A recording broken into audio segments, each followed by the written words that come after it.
हम godly student हैं, God father से पढ़ रहे हैं, इसलिए निरंतर पढ़ाई के रूहानी नशे में रहने की और अपनी कैरेक्टर्स को सुधारने की, एक दिन भी पढ़ाई मिस नहीं करने की, विकारी छीछी दुनिया से नफरत रखने की, बाप की याद से अपनी आत्मा को पवित्र सतो प्रधान बनाने का पुरुषार्थ करने की, सदैव खुश सदैव हर्षित मुख रहने की, खुशियों के सागर परमपिता परमात्मा के हम आत्माओं के लिए आज की मुरली से शिक्षाएं।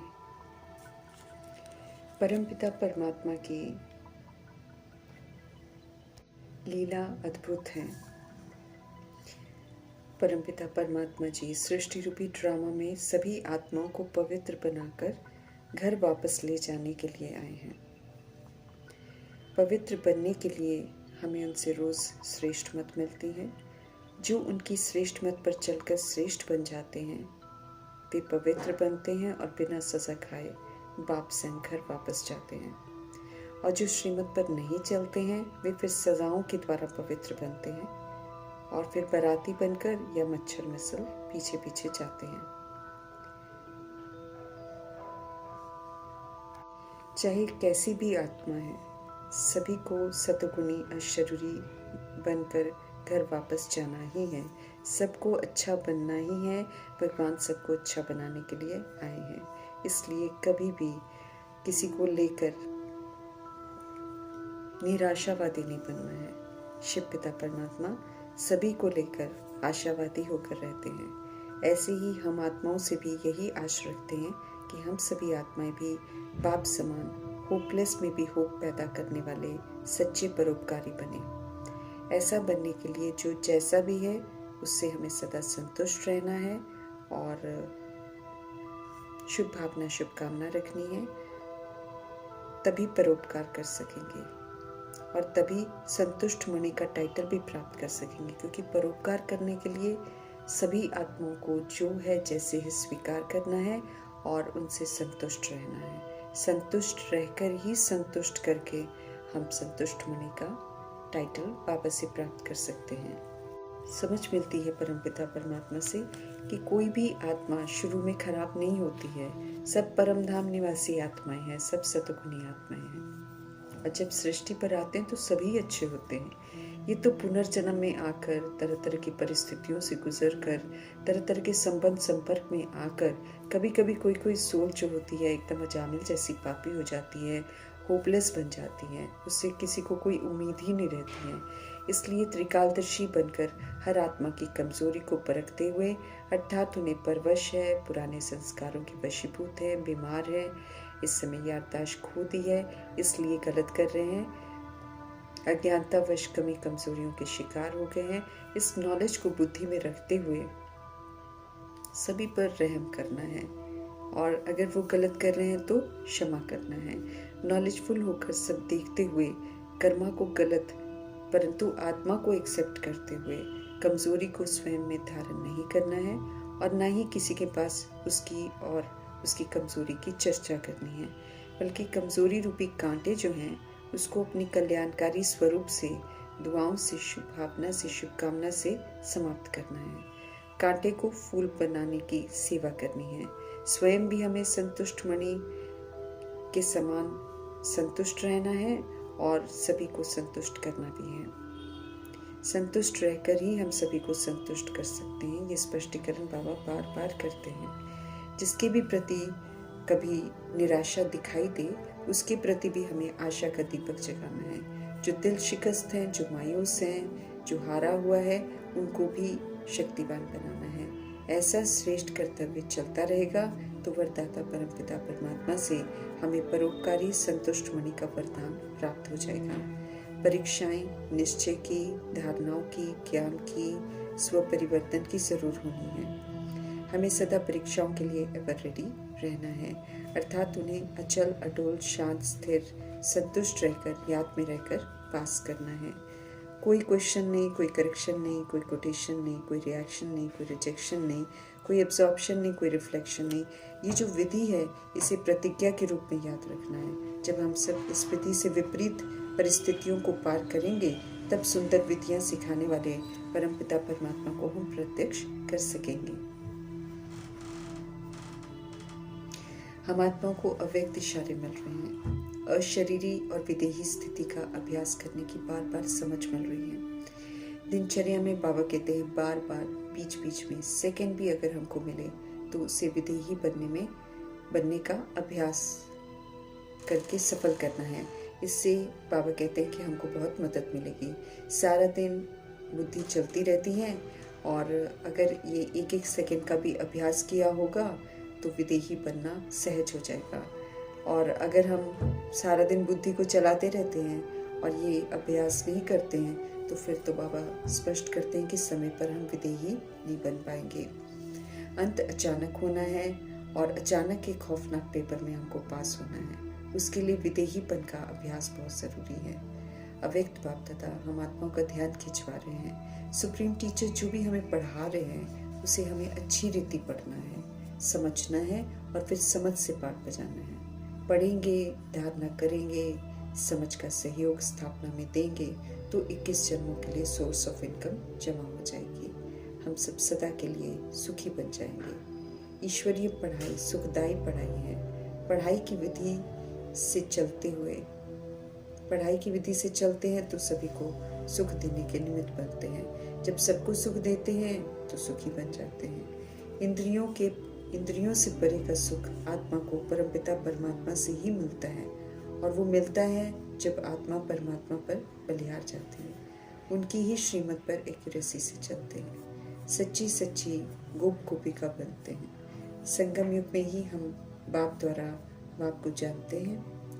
संगम युग में ही हम बाप द्वारा बाप को जानते हैं, सृष्टि के आदि मध्य अंत को जानते हैं। उनका संग कर विषैले बन गए, कलयुग को पार करते हैं और ज्ञान अमृत के मीठे चैनल से संगम युग से अमृत वेले से सुखधाम में जाते हैं।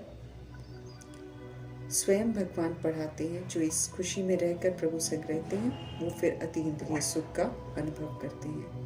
रूहानी बेहद के बाप शिव पिता सभी आत्माओं के अविनाशी पिता हैं। तो सभी करोड़ों में आत्माएं जो मौजूद हैं सृष्टि रूपी ड्रामा में, वो रूहानी बेहद के बच्चे हैं और सभी प्रति परमपिता परमात्मा जी की शिक्षाएं हैं। शरीर में हैं हम सब, इसलिए जीवात्मा कहलाते हैं, परंतु अपने को आत्मा निश्चय करना है और परमात्मा को याद करना है। 5000 वर्ष बाद जब संगम युग आता है उसमें हम सब सुप्रीम फादर के बनकर उनसे पढ़ते हैं। हम सब इस समय गॉडली स्टूडेंट्स हैं। हमें याद रखना है, एम ऑब्जेक्ट लक्ष्मी नारायण को सामने रखना है। सभी को ये लक्ष्य दिया गया है। सबसे पहले मातेश्वरी और ब्रह्मा जी इस लक्ष्य को प्राप्त करते हैं। उनको कर्मा में फॉलो कर हमें भी लक्ष्य को प्राप्त करना है। सच्ची पढ़ाई है ईश्वरीय पढ़ाई। इसमें ऊंची इनकम है। 21 जन्मों की कमाई जमा होती है। इससे हम सदा सुखी बन जाएंगे। कभी भी हम बीमार नहीं होंगे। सदा हम अमर रहेंगे। इस निश्चय में रहना है। सदा उमंग उत्साह में रहना है। कभी भी हमको संशय नहीं करना है। बेहद के बाप शिव पिता से हम सब पढ़ रहे हैं। सृष्टि रूपी ड्रामा का यह 5वां युग गीता का युग है। अद्भुत युग है। बेहद के बाप से हम पढ़ रहे हैं श्रेष्ठ परिवर्तन के लिए। सत्य बाप की बायोग्राफी सभी से शेयर करनी है। सत्य बाप को गॉडफादर को लेकर सभी अपनी अपनी मान्यताओं के प्रमाण चल रहे हैं।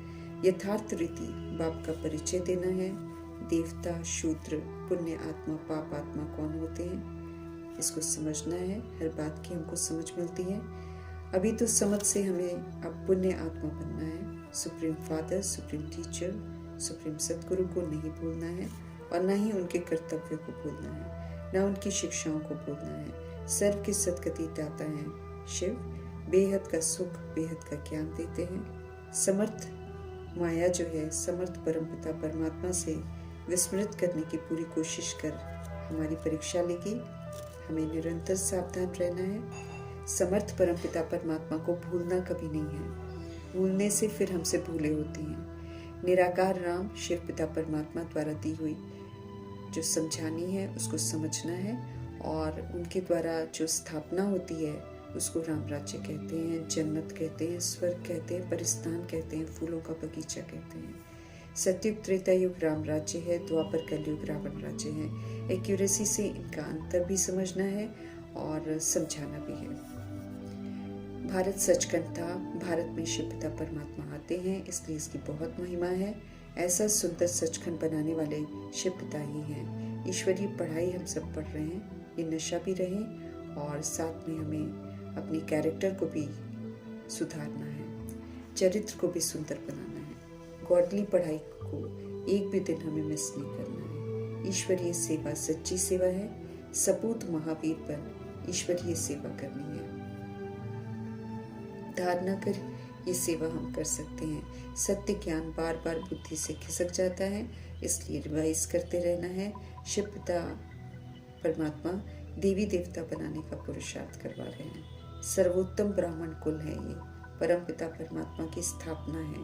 इस कुल की मर्यादाओं के प्रमाण चलकर ऊंची आमदनी हमको करनी है। श्री श्री शिव पिता की श्रेष्ठ मत पर चलना है, श्रेष्ठ बनना है। सत्य बाप के द्वारा मिल रही स्मृतियों का हमें स्वरूप बनना है। स्मृति दिलाई है शिव पिता ने कि हम सब उनकी संतान हैं और सभी जो हैं आत्माएं आपस में भाई भाई हैं। परमपिता परमात्मा निराकार है, आत्माएं भी निराकार है। आत्मा का संसार में परमात्मा ही है। पाठ बजाकर हम सब एक दूसरे के संग हिसाब किताब बनाते हैं। अब जिस्मानी बंधनों से मुक्त होकर हमको रूहानी संबंध में जाना है। आत्मा के बदले शरीर समझने की भूल की है, अब उसे करेक्ट कर अब अपने को आत्मा समझना है। आत्म अभिमानी बन, अब हमें शालिग्राम बनना है। अनाथ से सनात बन, फिर से हमको ऊंच बनना है। सत्य बाप को जानने वाले, उनकी श्रेष्ठ मत पर चलने वाले विश्व के मालिक बनते हैं। अब उनकी श्रेष्ठ मत पर चलकर विश्व का मालिक हम सब बन रहे हैं, इस बात को बुद्धि में रखना है। जो सत्य बाप से हम सब सुनते हैं वो हमें औरों को भी सुनाना है। योग में ज़बरदस्त ताकत है, अब वो ताकत स्वयं में फिर से भरनी है। एक्यूरेसी से योग लगाकर ही हम ताकत भर सकते हैं। परमपिता परमात्मा तो निरंतर शक्तियों का सहयोग देते हैं, लेकिन उन शक्तियों को लेने के लिए हमें देह रूपी चमड़ी के भान से अलग होकर आत्मा समझकर योग लगाकर वो शक्तियाँ प्राप्त करनी है। याद में ही भोजन बनाना है, याद में ही भोजन खिलाना है। सभी का बुद्धि का योग परमात्मा से जोड़ना है। शरीर को अहमियत देकर ये दुनिया छीछी बन गई है। अब शरीरों के आकर्षण में आकर विकारों में चले जाते हैं। विकारी दुनिया से नफरत करते हुए छीछी दुनिया, छीछी शरीर के आकर्षण से मुक्त रहते हुए हमें नई दुनिया में चलने की तैयारी करनी है। पवित्रता के सागर परमपिता परमात्मा की याद में रहकर आत्मा को पवित्र बनाना है। सतो प्रधान सुखी बनना है। तमो प्रधानता दुख देती है, इसलिए अब तमो प्रधान बन अपने लिए दुख नहीं खरीदते हैं। पतित से पावन बनने की चाहना अगर हमको है तो फिर पतित दुनिया को पीठ करनी है, तभी तो पावन बनने का पुरुषार्थ कर सकेंगे। अमरपुरी का मालिक बन रहे हैं तो हमें सदा हर्षित मुख रहना है। स्वीट गॉडफादर के स्वीट चिल्ड्रन बनकर दिखाना है। 5000 वर्ष बाद पुनः परमपिता परमात्मा से हमारा मिलन हो रहा है, तो अथाह खुशी में रहते हुए उनके संग रहकर फिर से हमें परफेक्ट बनना है। परफेक्ट बनने की विधियां परमपिता परमात्मा रोज श्रीमत के रूप में देते हैं। उस श्रीमत पर चलकर हमें अपने आप को संपन्न और संपूर्ण बनाना है। पढ़ाई के नशे में रहना है और साथ में चरित्र को सुधारना है। हमें फिर से सतोगुणी और सत्युगी चरित्र बनाना है। वहाँ की विशेषताओं को यूज़ करके बहुत काल के संस्कार बनाकर हम ये चरित्र अपना बना सकते हैं। और ऊंची से ऊंची पढ़ाई बिल्कुल मिस नहीं करनी है, उसको धारण करके उसका सहयोग सबको देना है। और कुछ भी गलत काम करके अपने आप को दुखों से छुड़ाना है। और बेकारी छीछी दुनिया जो बन गई है, इससे बिल्कुल नफरत करनी है। नफरत करेंगे तो फिर सतो प्रधान बन सकेंगे, अगर नफरत नहीं करेंगे तो पवित्र सतो प्रधान बनना भी मुश्किल है। ऊंची मंजिल है पवित्र सतो प्रधान बनना, इसका पुरुषार्थ ईमानदारी से करना है और परिस्थितियाँ ढेर सारी आएंगी, परीक्षाएं भी आएंगी, मायूस करने वाली बातें भी आएंगी, दुख देने वाली बातें भी आएंगी, लेकिन हमको समझदार बनकर चलना है और सबको सुख देना है, सबको शांति की अनुभूति देनी है, अनुभूति करानी है और प्रेम, आनंद, शक्ति इसका भी स्वरूप बनकर इसका भी सुख सबको देना है। तो आत्मा जब पवित्र सतो प्रधान बनती है तो फिर उसको सतो प्रधान शरीर भी बनता है। तो हमको आयरन एजेड से गोल्डन एजेड का बनना है, इसका पुरुषार्थ जरूर करना है। हर समय खुशियों को बरसा देने वाले शिव पिता परमात्मा जी का धन्यवाद करते हुए